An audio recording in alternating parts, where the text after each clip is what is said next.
রহমানিয়ান education চ্যানেলে সকলকে স্বাগত। আজকে আলোচনা করব প্রোনাউন এই টপিকের উপর প্র্যাকটিস ক্লাস। বিগত ক্লাসে প্রোনাউনের উপর আমরা থিওরিটিক্যাল ক্লাস দিয়েছি, তারই ধারাবাহিকতায় আজকে আমরা প্র্যাকটিস করব। তো শুরু করা যাক আজকের ক্লাসটি। দেখো, প্রথম কোশ্চেন বলা হচ্ছে যে The children studied in classroom dash windows were never opened. Option এতে আছে দ্যাট, অপশান বিতে হুইচ, অপশান সিতে হোয়ার, অপশান ডিতে হুজ। মানে এখানে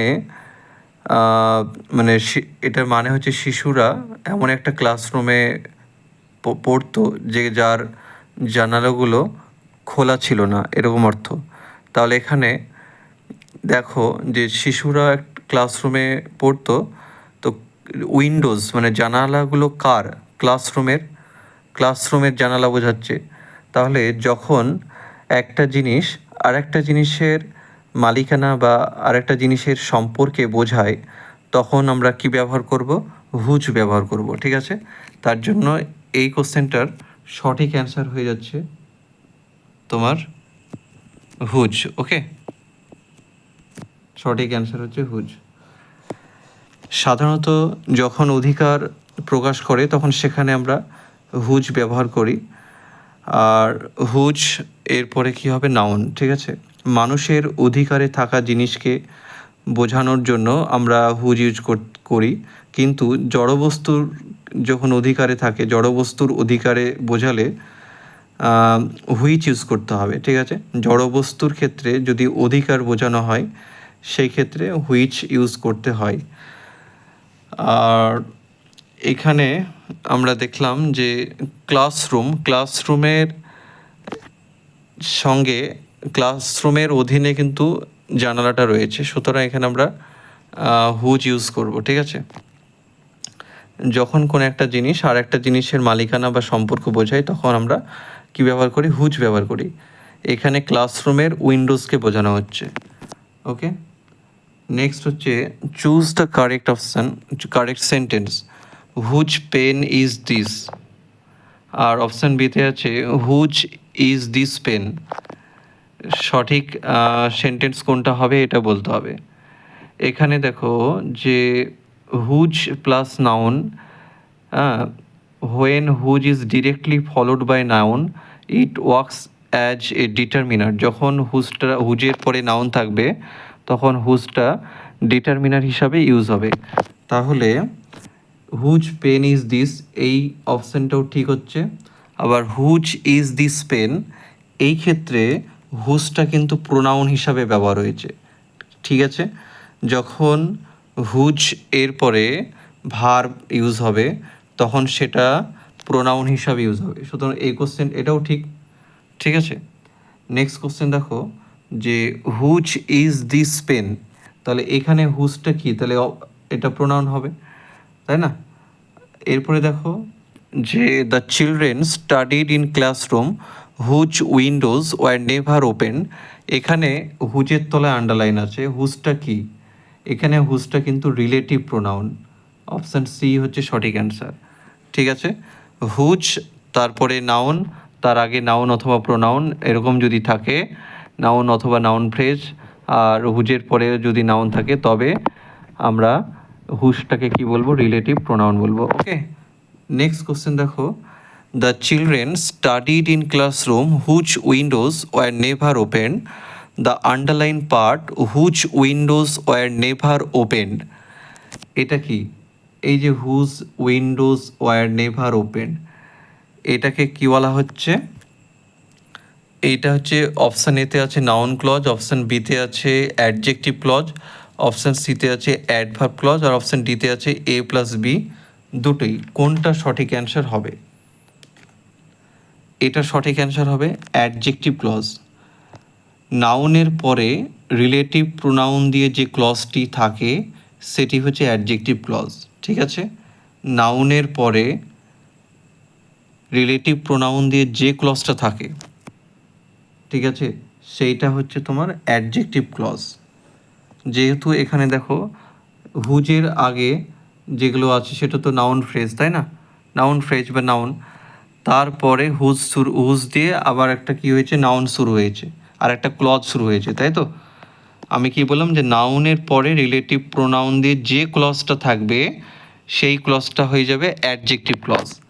তাহলে দেখো এখানে শর্টকাটে লেখা আছে যে noun plus relative pronoun plus clause. Relative প্রোনাউনের পরে ক্লজ যদি শুরু হয় তাহলে সেই ক্লজটা হয়ে যাবে অ্যাডজেক্টিভ ক্লজ, ঠিক আছে? তাহলে এটা সঠিক অ্যান্সার হচ্ছে অ্যাডজেক্টিভ ক্লজ। মানে আগে নাউন বা নাউন ফ্রেজ রয়েছে, তারপরে হুজ, তারপরে আবার ক্লজ, তাহলে সেই ক্লজটা কি হয়ে যাচ্ছে, অ্যাডজেক্টিভ ক্লজ হয়ে যাচ্ছে, ঠিক আছে? নেক্সট,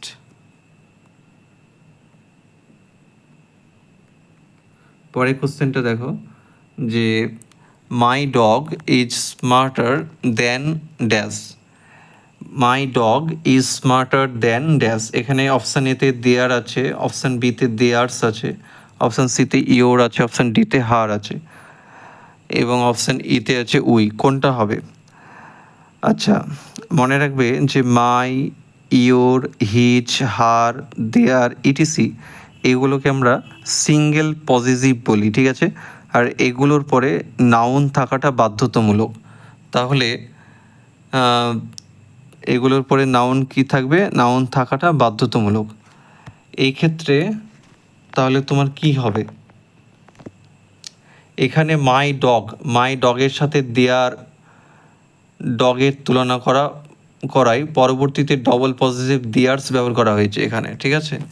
এখানে দেন দেয়ার্স মানে দেন দিয়ে এখানে তোমার কি করা হয়েছে, এখানে মাই ডগের সঙ্গে দেয়ার ডগের তুলনা করা হয়েছে, তার জন্য এখানে ডবল পজিটিভ দেয়ার্স ইউজ করা হয়েছে। দেয়ার্সটা হচ্ছে তোমার ডবল পজিটিভ, যেটার অর্থটা কিন্তু অ্যাকচুয়ালি যেটা বোঝাচ্ছে দেয়ার ডগ, এরকম তাদের যে কুকুরের তুলনায় আমার কুকুরটা বেশি স্মার্ট, এরকম অর্থ, ঠিক আছে? তাহলে দেয়ার্স মানেই হচ্ছে যে দেয়ার কথাটার মানেই হচ্ছে দেয়ার ডগ, এরকম, ঠিক আছে? এখানে লেখা আছে দেখো মাই, ইয়োর, হিজ, হার, দেয়ার এগুলোকে কি বলে? Single positive. এগুলো অলওয়েজ ফলোড বাই নাউন। আর mine, yours, his, hers, theirs এগুলোকে কি বলা হয়? Double positive. স্ট্যান্ড অ্যালোন এরা একাকী থাকতে পারে। They already replace the noun দ্বারা রিপ্লেস করা যায়। এখানে দেয়ার ডগ বিকামস দেয়ার্স, মানে দেয়ার ডগটাই হয়ে যাচ্ছে এখানে দেয়ার্স, ঠিক আছে? মানে my dog is smarter than their dog, এরকম হওয়া উচিত ছিল, কিন্তু দেয়ার ডগ ওটার পরিবর্তে আমরা ডবল পজিটিভ হিসাবে দেয়ার্স এটাকে আমরা ইউজ করতে পারি, ঠিক আছে? তাই অপশান বি হচ্ছে সঠিক অ্যান্সার। এইবার নেক্সট কোশ্চেন দেখো, my dog is smarter than their dog. এখানে দেনটা কি? এখানে দেনটা হচ্ছে প্রিপোজিশন, ওকে? দেনটা কি? প্রিপোজিশন। এখানে দেনটা সিম্পলি কানেক্ট করছে দুটো নাউন ফ্রেজকে, সেই জন্য এটা একটা প্রিপোজিশন। আমরা জানি প্রিপোজিশন নাউন বা নাউন ফ্রেজকে কানেক্ট করে, তার জন্য এই দেনটা এখানে কি? প্রিপোজিশন। নেক্সট হচ্ছে he spends more than he earn. He spends more than he earns, সে যতটা আর্ন করে তার থেকে বেশি খরচ করে। তাহলে এখানে দেনটা কি? দেখো দেনের পরে কিন্তু একটা ক্লজ আছে। ক্লজ মানে কি? ক্লজ মানে হলো সাবজেক্ট এবং ভার্বের কম্বিনেশন। সাবজেক্ট এবং ভার্বের কম্বিনেশন যেখানে থাকে সেটাই ক্লজ। তাহলে আবার দেখো হি স্পেন্ডস, এখানেও সাবজেক্ট ভার্ব আছে, আবার দেনের পরেও সাবজেক্ট ভার্ব আছে, তার মানে সাবজেক্ট ভার্বের কম্বিনেশন থাকা মানেই কিন্তু ক্লজ। তার মানে দুইটা ক্লজকে যুক্ত করে কে? কনজাংশন। সুতরাং অপশান ডি হচ্ছে সঠিক অ্যান্সার। তাহলে দেনটা এখানে কি? Conjunction. Next question, one should do one's duty. এখানে one is used as a, ওয়ানটা এখানে কী হিসাবে ব্যবহৃত হয়েছে? প্রোনাউন হিসাবে ব্যবহৃত হয়েছে, কারণ অনের পরে সরাসরি ভার্ব ইউজ হয়েছে, সেই জন্য এইটা হচ্ছে তোমার প্রোনাউন, ঠিক আছে? দেখো রুলে লেখা দেওয়া হয়েছে যে ইনডেফিনাইট প্রোনাউন এরপরে যদি ভার্ব হয় তাহলে ওয়ানটা সেন্টেন্সের সাবজেক্ট হিসাবে ব্যবহার হবে এবং it is an indefinite pronoun, এবং সেটা ইনডেফিনাইট প্রোনাউন। আর ইনডিফিনাইট প্রোনাউনের পরে যদি নাউন থাকে তখন সেটা কাজ করবে অ্যাডজেক্টিভের মতো, তখন সেই প্রোনাউনটা কিসের মতো কাজ করবে? অ্যাডজেক্টিভের মতো। ওকে, আর অন ও এনি ওয়ান এর পজিটিভ ফর্ম কি হয়? ওয়ান্স ও এনি অ্যাপোস্ট্রফি এস, ঠিক আছে? অনের পজিটিভ ফর্ম কি হয়? ওয়ান্স হয়, মনে রাখবে। এইবার হচ্ছে একটা 10 নম্বর কোশ্চেন দেখো, যে choose the correct sentence between you and I doubt that he will come. তারপরে আছে between you and I doubt that he would come. তারপরে আছে তোমার between you and me I doubt that he will come, ঠিক আছে? তারপরে আছে তোমার between you and me I doubt that he would come. এখানে সঠিক অ্যান্সারটা কোনটা হবে? এটা বলছে সঠিক অ্যান্সার হচ্ছে অপশান সি হবে, ঠিক আছে? এখানে শর্টকাটে লেখা আছে দেখো, যে প্রিপোজিশনের পরে কি হয়? অবজেক্ট হয়। আফটার এ প্রিপোজিশন, এখানে প্রিপোজিশন হিসেবে বিটুইন আছে, তাহলে অবজেক্ট ফর্মে কে আছে? দেখো মিটা অবজেক্ট ফর্মে আছে, তাহলে প্রিপোজিশনের পরে যেহেতু অবজেক্ট ফর্মে, দেখো অপশান এতে কিন্তু নাই ইউ অ্যান্ড এটা সাবজেক্টিভ ফর্মে আছে। অপশান বিতেও কিন্তু বিটুইনের পরে ইউ অ্যান্ড আইটা সাবজেক্টিভ ফর্মে আছে। আবার অপশান সিতে দেখো বিটুইন ইউ অ্যান্ড মি, এই ক্ষেত্রে এটা অবজেক্ট ফর্মে আছে, ঠিক আছে? কিন্তু তোমার এই ক্ষেত্রে তোমার অপশান সিটা, এখানে প্রিপোজিশনের পরে অবজেক্ট আমরা জানি যে ডিরেক্ট বসে, আবার প্রিপোজিশনের পরে সাবজেক্টের অবজেক্ট ফর্ম বসবে, ঠিক আছে? প্রিপোজিশনের পরে সাবজেক্টের কী ফর্ম বসবে? অবজেক্ট ফর্ম বসবে। আর প্রিপোজিশনের পরে সবসময় নাউন বসে, এটা মাথায় রাখবে।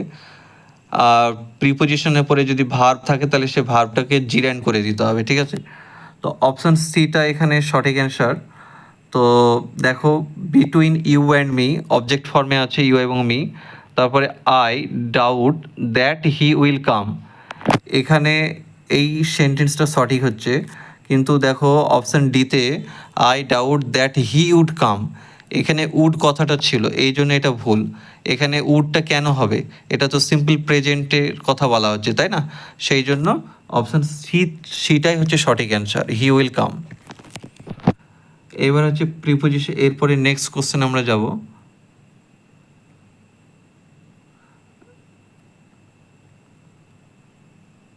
দেখো 11 নম্বর হচ্ছে I can not think of it without dash. I can not think of it without dash, এখানে উইদাউটটা প্রিপোজিশন, তাহলে প্রিপোজিশনের পরে সবসময় কি বসাতে হয়? সাবজেক্টের অবজেক্ট ফর্ম। প্রিপোজিশনের পরে সবসময় কি বসাতে হয়? অবজেক্টিভ ফর্ম বসাতে হয়, তাহলে হিম হবে এখানে সঠিক অ্যান্সার। ওকে, এরপরে I can not think of it without dash presence, এইখানে দেখো যে প্রিপোজিশনের পরে পজিটিভ ফর্ম বসবে, তারপরে নাউন, ঠিক আছে? যেহেতু তোমার নাউন আছে, যে উইদাউট, এটা তো প্রিপোজিশন, আর প্রিপোজিশনের পরে কি দিতে হয়? পজিটিভ, তারপরে নাউন, তাহলে এক্ষেত্রে হিজটা হচ্ছে পজিটিভ, ঠিক আছে? তাহলে উইদাউট হিজ প্রেজেন্স, যেহেতু প্রেজেন্সটা নাউন, উইদাউটটা প্রিপোজিশন, তাহলে প্রিপোজিশন এবং নাউনের মাঝে কে বসবে? পজিটিভ বসবে, ঠিক আছে? নেক্সট হচ্ছে নাথিং ক্যান রুইন হিম, এখানে নাথিংটা কি? এখানে নাথিংটা প্রোনাউন হিসাবে ইউজ হচ্ছে, কারণ প্রোনাউনটা এখানে সাবজেক্ট হিসাবে আছে, ক্যানটা ভার্ব হিসাবে, ঠিক আছে? মোডাল অক্সিলারি ভার্ব হিসাবে রয়েছে, ঠিক আছে? তাহলে এখানে নাথিংটা কি? ইনডিফিনাইট প্রোনাউন হিসাবে ব্যবহার হয়েছে, ঠিক আছে? নেক্সট হচ্ছে he is nothing like his friend, এখানে নাথিংটা কি? He is nothing like his friend, এখানে নাথিংটা কি? এখানে নাথিংটা অ্যাডভার্ব হিসাবে ইউজ হয়েছে, ঠিক আছে? অ্যাডভার্ব হিসাবে ব্যবহার হয়েছে। নাথিংয়ের পরে কি আছে? লাইক আছে, ঠিক আছে? নাথিংয়ের পরে লাইক আছে, তাহলে এইখানে নাথিংটা কিন্তু অ্যাডভার্ব হিসাবে ব্যবহার হয়েছে।